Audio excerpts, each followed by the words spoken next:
ebyo byaggwawo kati tulina bigenda mu maaso ebya Miss Uganda bye tuliko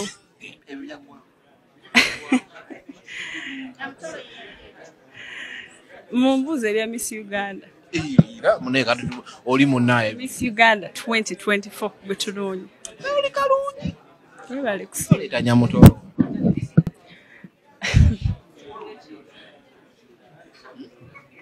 mulinde nalulungi addako you're not ready. Omu ku bantu abasinga okusupportinga Miss Uganda Anna Chilema n'okumutwagazisa n'okucelebratinga ennyo ng'awangudde obwa Miss Uganda yali mukulu Eddie Kenzo. On top of that nga neera weeguli ku Honorable Minister Fiona Nyamutoro te omuntu yamutwagazisizza naffe okutuuka okubeera nga tumukolako amawulire ganeeno neera still ye mukulu Eddie Kenzo. Anna Chilema Miss Uganda bannamawulire baamutuuseeko nga bamusoyasoya kajjojijjo webibuuzo mwana wattu ensonga ya Fiona Nyamutoro oba ensonga ya Eddie Kenzo okubeera nga bali wamu n'omukyala Fiona Nyamutoro kyokka ate nga Miss Uganda akyagenda mu maaso nga wenkugambye nti Eddie Kenzo yasupportinga nnyo Anna Chilema n'ebifaananyi ne bivaayo nga bali babiri baneeno kwegamba nga balagira ddala nti support eviira ddala ku mutima abantu ne batandika n'okulowooza nti sinakindi Anna Chilema ye muninkini wa Eddie Kenzo oba abamu ne batandika okubeera nga babisengeka nti Anna Chilema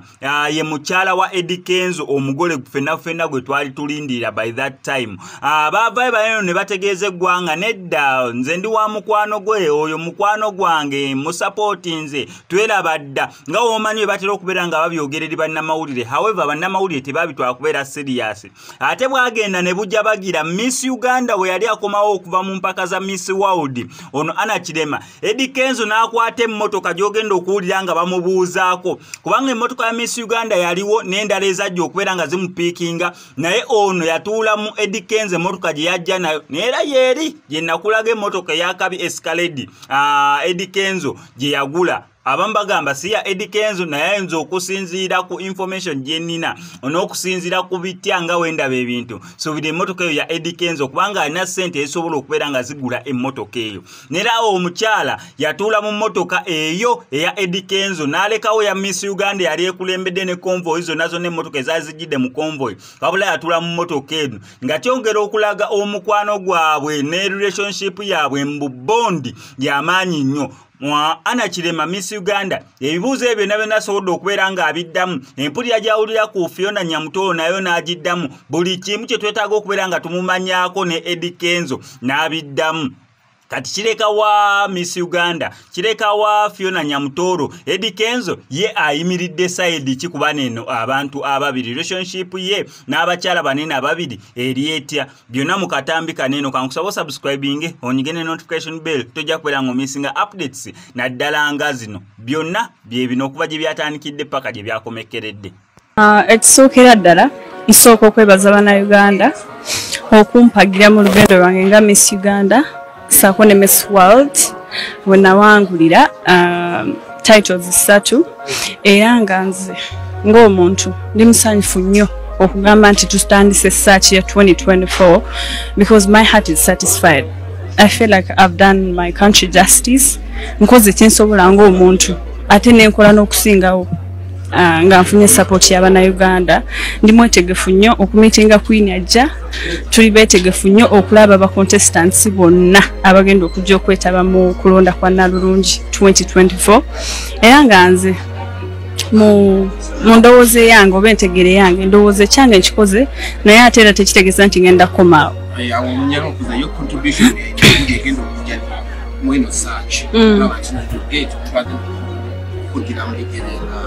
At least reaching your match.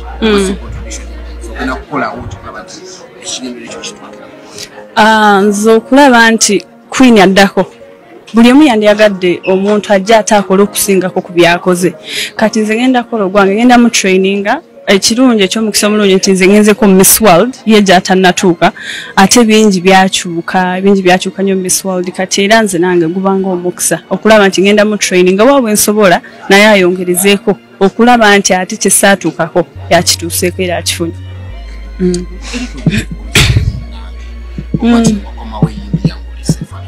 Navaayo era ndi bulungi. Kituufu mwebale kunnyaniriza Abannayuganda. Era yaddayo olaba ekyaliwo. Ate golooza nagijjawo.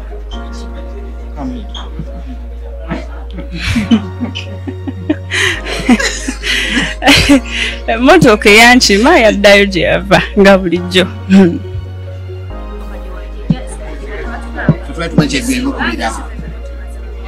Ate bwe mwalaba motoka gye yali ekulembedde. Nedda Miss Uganda yali ekulembedde. Then ne motoka endala ezaddako after ya Miss Uganda. Era ze zankima. Era zamala ne ziddayo Miss Uganda nesigala. Musaaga nnyo namu. Ate motoka gye nasanga wano e Uganda gye saashipinga nti natuuka nayo oba natuuka nimala netuuka oluvannyuma. Ekitegeeza yali ya Uganda. Abana basala omugamba okuspeed baga emotoka eyo yali omanyi wano tubeerawo okutanja kintu kutegera kituufu. Basala omugamba okuspeed nti ekintu motoka yali wa Edikenzo. Zitru yali akwonera. Nange mpulira byammwe. Nenga Saabiwulira. Era gwasoso kyogera. Wallahi. Gwasoso kyogera nga sirimba wano mu kamera. I have so many friends besides him. Tubuuze ebirala. Tuli ku search ya Miss Uganda 2024.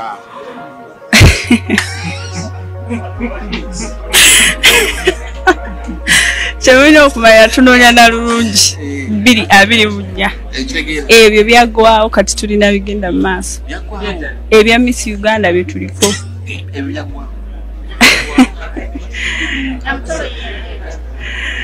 Mumbuuze ebya Miss Uganda. Muneka oli munnaye. Miss Uganda 2024 bwe tunoonya. Oli kalungi. Webale kusoma. Tanya muto.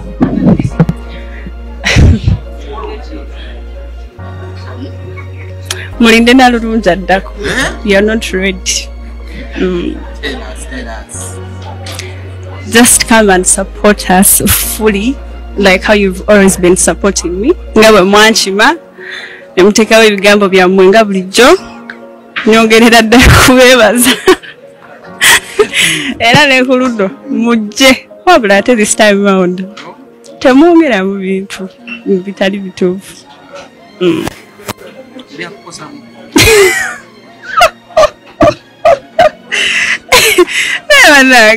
Byogera bijjawo. Biki byogerako? Ebya Miss World. Bakola ki? Ebyo byammwe. Kyolina okumanya ebyo byammwe nga bannamawulire mugatagatta ebintu ne mubiteekawo naye nze manye ekituufu. Ate nina okujja wano ne mbagamba nti ekituufu kyekino. Tugende mu maaso tunoonya na lulungi 2024. Naye ebyo ebibuuzo lwaki temubimubuuza? Lwaki muba mubuuza nze okuva lwe nafuuka kwini bube hana. Sibalabagaho nga mubimubuuza. Tuli ku Miss Uganda.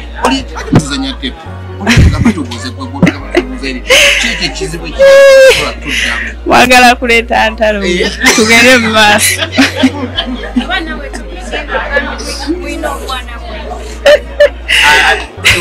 I'm a personal person. We have a kid together.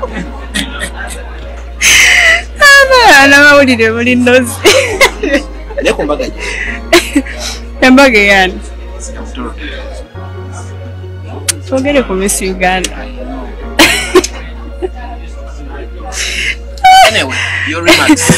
Mbuzibako ebintu naye tuli ku Miss Uganda. Era nga tugenda tandika next week ne West Nile bwetumala tuzeeko regions endala then tuje e Kampala for pre-selections. Make sure to watch the journey to the crown. Tugenda beeranga ne updates ku makula chika Star Times. Making sure buli kamu mukalaba tewabawo complaining nti ate kino nti ate kiri, and this time round it's coming back bigger and better. What's the crowning what you watching? ki obadde omiisinga nze tewali kyejja gamba nti mbadde miisinga kuba Miss World platform empadde omukisa okola buli kimu si nti bankotogedde nnyo nti kino tolina kikola. This is my life, this is how I am and this is how I live it. So ngenda sigala mbikola nga bwe mbadde mbikola. Of course your project mu kyalo ituuseewa? Project mu kyalo gyeri bagamba tegenda kuvaawo mpaka ng'ewedde. Essomero lirina okuzimbibwa era nange ng'omuntu nja kudda mbagambe ekinzizaako bwe naba nga ndi ready. Kyemulina okumanya nti situdde oba nti sikiriko nkiriko era nga bwe nzija nga bulijjo ne mbagamba nja kudda mbategeeza. Essomero lituuseewa kwa people need to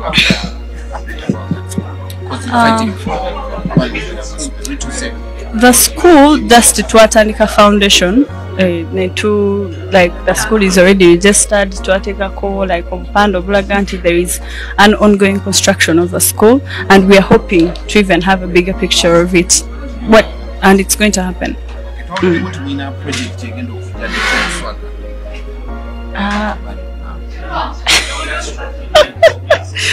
Nze basi nabagamba kintu lwaki mwe mukimbuuza nze alina kibagamba era bwe kinaba nga kituufu nja kujja mbagambe nti kituufu.